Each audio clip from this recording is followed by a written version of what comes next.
Okay, let's go.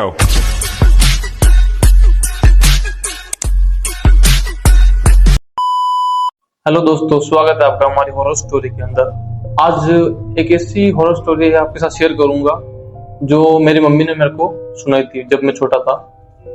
ये story सुन के शायद आपको रोंगटे खड़े हो जाएंगे। ये कहानी है अजमेर के एक छोटी सी जगह सिंधी तोपदोड़ा की, जहाँ मेरी मम्मी रहा करते थे। मेरी नानी, मेरी मम्मी जब उनका खुद का घर नहीं था तब वो किराए का घर पे रहा करते थे, तो उनको घर काफी चेंज करना पड़ता थे। तो जिस घर में उन्होंने एक शिफ्ट किया, उस घर में वो 3 कमरे थे बेसिकली, और सीधे थे, कोई कमरा ऊपर नीचे नहीं था, और उनको मजबूरी में उस घर को लेना पड़ा। कोई दूसरा ऑप्शन था नहीं। वहां पे आसपास कोई भी घर नहीं थे, और घर थे भी तो बहुत अफोर्डेबल प्राइस में नहीं थे। वो लंबा घर था, कमरे 3 थे, 1 2 3। उसमें बीच में तो टीवी वगैरह आराम से बैठने बैठने का था। लास्ट में एक कमरा था, लास्ट सीधा सीधा एक बाउंड्री टाइप है। एंट्रेंस पे सोने का बैठने का है और बीच में बैठने का है, और लास्ट वाला कमरा है जिसमें बहुत कम जाना है। और मकान मालिक ने खुद ने बोला था कि उसके अंदर आपको बहुत ही कम जाना है, जाना ही नहीं है। जाना है तो कुछ सामान रख सकते हो अपना, ज्यादा से ज्यादा कुछ नहीं। उसके कमरे के अंदर एक बहुत बड़ी, बोल सकते हो काफी बड़ी एक अलमारी थी, जिसमें बहुत बड़ा कांच लगा हुआ था। कांच 5 दिन 6 दिन उस घर के अंदर रहे, कुछ दिक्कत नहीं हुई, आराम से, कोई इशू नहीं था, रहते थे, कोई प्रॉब्लम नहीं हुई। एक रात सो रहे थे, मेरी नानी सो रही थी, तो उनको कुछ चलने की आवाज आती है। चलने की आवाज आती है तो उनकी एकदम से नींद खुलती है। तो वो अपने आसपास देखती है, तो मेरी मम्मी वगैरह, मेरे मामा उनके पास में सोए हुए थे, छोटे छोटे थे तब वो सब। तो उनकी नजर उस अलमारी की तरफ जाती है, और अलमारी की तरफ जाती है तो गेट बंद था, और नीचे से किसी औरत के पांव जो जमीन से थोड़े बहुत ऊंचे थे उन्हें दिखाई देता है। वो बिल्कुल काले और जले हुए। तो मेरी नानी देखती है कौन सी औरत है जिसके जमीन से 2 फीट थोड़ा बहुत पांव ऊंचा है जमीन से, और वो पूरी अलमारी के कांच के सामने खड़ी है और खुद को दिख रही है। मेरी नानी ये दृश्य देख के इतना घबरा गई कि उस रात को कैसे कैसे उन्होंने सर्वाइव किया और निकाला। और अगले ही दिन किसी को भी नहीं बताया घर के अंदर। मैं नाना की उनकी डेथ हो चुकी थी। मैं नानी ही मेरी मम्मी वगैरह को, मामा को पालती थी, नाना नहीं थे मेरे। तो अगले ही दिन मेरी नानी ने किसी को नहीं बताया और दूसरा घर ढूंढना शुरू कर दिया अगले ही दिन से। लेकिन काफी ढूंढने के बाद भी उनको कोई घर नहीं मिला, कुछ भी नहीं मिला।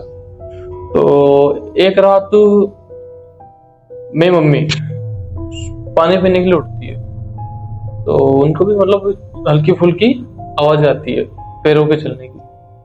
तो मेरी मम्मी देखती है आवाज आ कहां से रही है, तो वो उतना ध्यान नहीं देते हैं और सो जाते हैं। जैसे वो लेटते ही सामने कमरे की तरफ जो गेट बंद था, और नीचे थोड़ी जगह रहती है, आपको ध्यान हो, थोड़ा गेट ऊंचा रहता है, नीचे जगह रहती है, उनकी नजर वहां पर चल जाती है मेरी मम्मी की।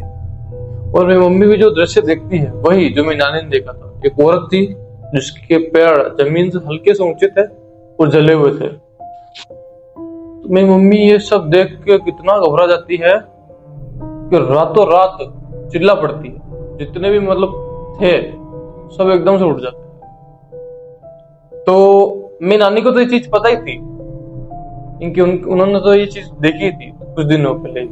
तो मेरी मम्मी उनको सब कुछ बताती कि मम्मी वहां पे एकदम किसी औरत के पैर थे, एक थोड़ा ऊंचे थे, और देख रही थी कांच की तरफ। तो मेरी नानी कहती है सब कुछ नहीं है, तुम्हें वहम होगा, तो सो जा। तो मेरी नानी जैसे तैसे करके उनको सबको सुला देती है, और मेरी नानी डिसाइड करती है इनके क्या है और कौन है। औरत के सिर्फ पैर दिखते हैं। तो उस दिन वो क्या करते हैं, गेट को खुला ही छोड़ देते हैं और सब बच्चों को फर्स्ट वाले कमरे में सुला देते हैं। मेरी नानी और मेरे 2 मामा मेरी नानी के साथ सोते हैं। मेरी नानी काफी हिम्मत वाले थे, उनको कोई ऐसा डर वर नहीं था, लेकिन उनको देखना था कि कौन औरत है जो रात को समय आती है। तो उस रात को उस दिन उन्होंने गेट क्या खुला ही छोड़ दिया ओपनली, और बीच में वो जो बीच वाला रूम था उसमें सो गए वो। जैसे रात के 2 से 2:30 का टाइम हुआ, तब सब मेरे मामा तो अच्छी खासी नींद में सो रहे थे, मेरी नानी की नींद कच्ची थी। एकदम उन्हें वापस पैरों की वही आवाज आई।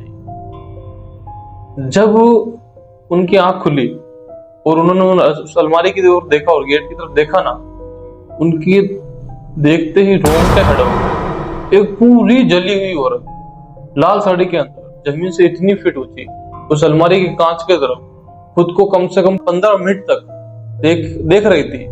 10 से 15 मिनट खुद को देखा और अचानक से ही अदृश्य हो गई। मेरी नानी उस समय कुछ भी नहीं बोले, सिर्फ उस औरत को देखे जा रहे थे। 15 या 20 मिनट उस कांच की तरफ उस औरत ने देखा होगा खुद को और ऑटोमेटिकली अदृश्य हो गई। ये चीज मेरी नानी देख के समझ गई इस घर में रुकना और उचित नहीं है। मेरी नानी मकान मालिक से अगले ही दिन बात करने चली जाती है और मकान मालिक से लड़ पड़ती है। तब मकान मालिक पूरी बात बताता है कि उस जो लास्ट 3rd नंबर का रूम है उसके अंदर पहले एक किराएदार रहा करते थे, जिसमें से एक औरत ने खुद को केरोसिन डाल के जला लिया और वो हर रात उस अलमारी के कांच के सामने आकर 15 से 20 मिनट खुद को देखती है। और लेकिन ऐसा उस औरत ने किसी को हानि नहीं पहुंचाई या किसी के साथ कुछ किया नहीं था। मेरी नानी वैसे वहां पे कुछ 15 से 20 दिन भी नहीं रुके हो गया उस घर के अंदर। ये एक पर्सनल किस्सा है जो मेरी मम्मी ने मेरे साथ शेयर किया था, जो मैं चाहता था एक बार आपके साथ भी शेयर करूं। आशा करता हूं आपको ये स्टोरी अच्छी लगी होगी। ये स्टोरी अच्छी लगी हो तो वीडियो को लाइक कीजिए, चैनल को सब्सक्राइब कीजिए और हम कोई आपके पास स्टोरी हो तो हमें कमेंट जरूर कीजिए।